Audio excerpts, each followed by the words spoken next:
Hello everybody, and thank you for coming back to this series of how I explore the RC setup. So the first battle I had is, if you remember, there was one of the batteries that was seriously under voltaged, if that's the word you say. I nevertheless tried to charge it.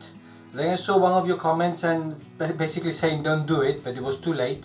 But yes, it turns out that one of them, this one, was not charging. So now I have to figure out how to get my money back, or another battery ideally. What I did, which might not be ideal either, is to put in the other one like this one that does work, and the green one, the one that shouldn't be used outside the pack, right? So those are inside, and it did manage to charge, which was good, at least it's working, and I did manage to turn it on without having that annoying voice the whole time saying battery low, battery low, battery low. Then the next step I did was to try to bind one of the ESC model, the P51 that I have, right? So that was the what I wanted to do. Now I've been battling with this for 2 days because I watched many YouTube videos in which they explain how to bind it, follow step by step. It seems easy, you just do it and it works, except it doesn't.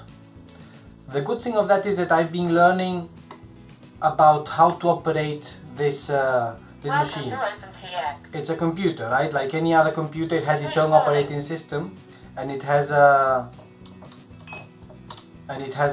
basically you have to learn how to manage it. It's not completely intuitive at first. You have the scroll wheel and then the buttons and model and system and things like that, but I did manage to figure it out. Like if you want an explanation on these buttons, then I can try, but I can try to give it, but it's you have to battle through it. I'm going to say it like that. I had to battle through it. Then again, like trying to put it to connect it, it wouldn't work. I tried then to pair this up with its own out of the box transmitter, and it did work, so it wasn't airplane. I tried the Spitfire, it also didn't work, until eventually I did find a post of somebody who was having exactly the same problem as I did, and basically there was a little tick box that had to be used. Now I can't remember, I think this is the, let's see if I can think, if you see it like this, this is the model. I created multiple new models. There's it does come out of the box with a standard the P51 and the F4, but those don't work because also if I select, how do I select? In any case, like I did manage to learn a little bit about how to manage the channels. What I did find in the default setup is that the throttle wasn't working because it was set wrong. So navigating through this, and again, I'm not the expert to do this. If you come over here, you see the movement, the channels that they have for aileron, elevator, motor and rudder, and then also the configuration for the beginner mode and the stabilized mode. It does have the gyro stabilization, which is a very big saver. So I did manage then to configure it properly, and let me try it again now with you. Let's see if it does work. So also setup of the timer and things like that. It's kind of neat, like it's nice. But for that I need to go into the bind mode. And yes, what I did find, or what I found on this blog, is that there's a little tick box that if you don't tick it, it wasn't detecting it. So I put in there, I created multiple models, I was testing things right, left and center. I was almost desperate because tomorrow, early in the morning, I have a window of opportunity to go and fly them. So I want to try to do it. And this is the indicator, low power mode. I select it, and with that, then going into the bind, it actually worked. So let me try it again. It's already bound, so I think it will work, but that was the big difference. So I put in the battery the right way up, I hope. It is, and then click on the wheel to bind. It beeps once. When I was doing it before, it would just beep, and then again, and then again, and then again, and then nothing would happen. Now I think it is bound.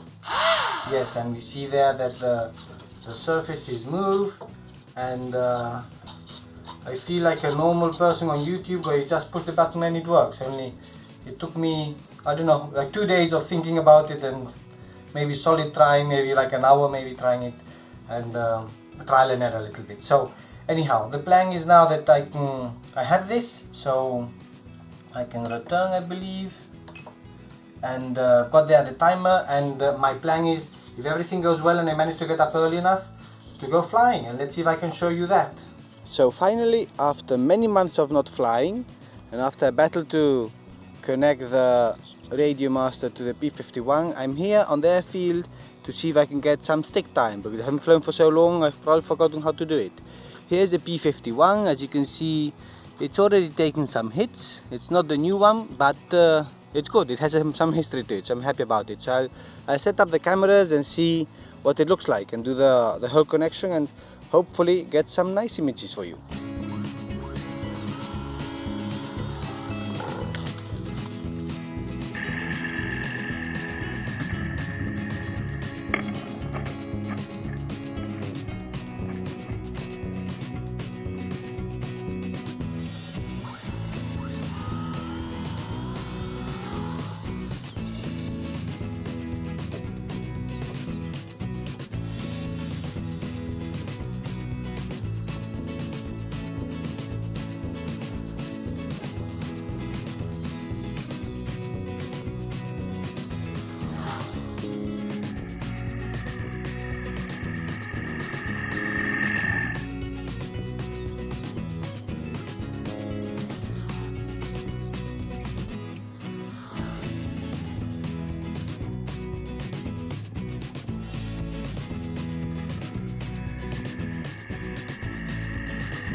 I don't think you managed to see that, but I went in because I was trying the full manual mode, and I found the knob, and then I couldn't control it well enough. I did for a while, but then I went in, so let's try it again. And here is the Spitfire. I somehow can't get the battery latch to go on well, so I'm going to leave it off so as not to lose it. And it is worn and torn quite a lot. Let's see how it goes. With the Mustang it went well, but those are very well made machines. Let's see if this one survives, especially the launch. As you might have seen in the previous one, like I crashed on the first launch, so I hope this doesn't crash, because I think one crash will be the end of it. So let's see, let's try it and see if I can manage to get it to fly. Okay, so the propeller just flew off. Let's give it another shot.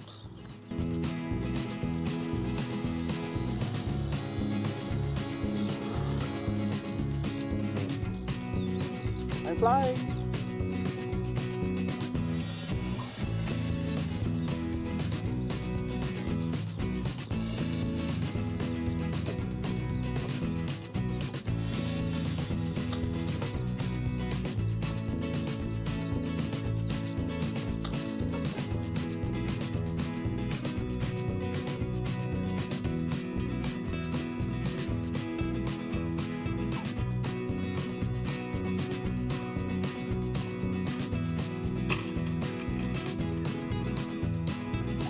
Okay, so that's the end of it. Let's go and analyze the damage. So pretty bad hit. Kind of what I'm getting used to this, unfortunately. Elevator ripped off. That's fixable now, but it's broken actually, so that's going to be difficult to fix. Engine, motor ripped off. Aileron ripped off. Yeah, looks bad. Let's do a debriefing at home and see what happens to this model. This might have been the end of it, but it flew, so it went down with honor. And here it is. Oh, here they are, Spitfire and Mustang.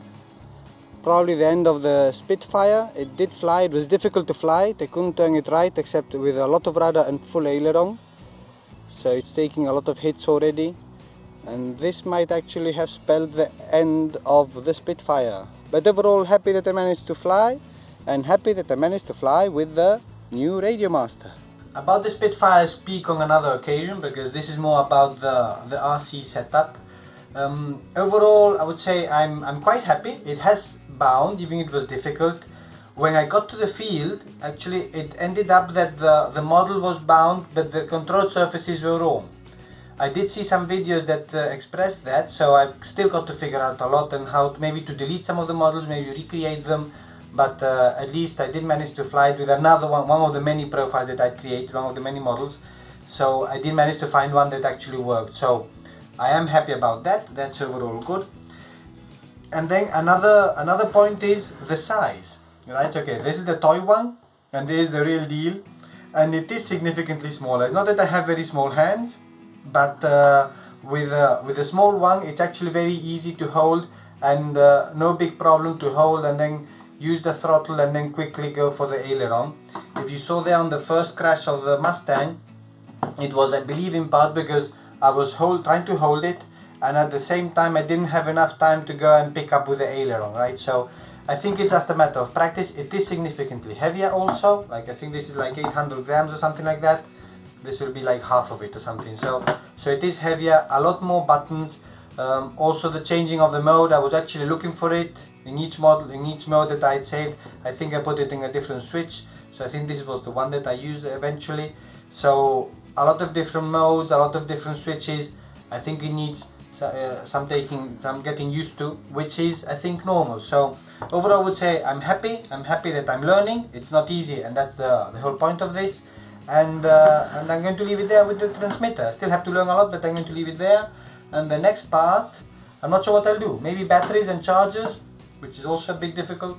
But anyhow, in any case, thank you everybody for watching and for your comments, and I'll see you next time.